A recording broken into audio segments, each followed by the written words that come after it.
सोने सिकड़िया मामी अंजुरिया भरिया हो अरवा चाउर से चुमावान करिया हो अरवा चाउर से चुमावान करिया हो पहिले चुमैया मामी अपना धियावा हो तबारे पाराया के बूता हो तबारे पाराया के बूता सोने सिकड़िया भाभी अंजुरिया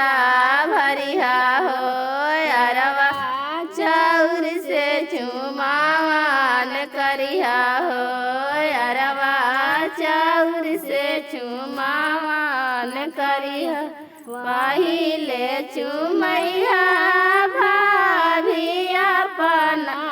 ननद हो तबारे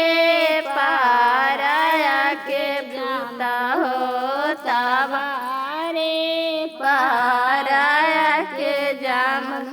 सोने सिकड़िया फुआ अंजुरिया भरिया हो अरवा चाउर से चुमावान करिया हो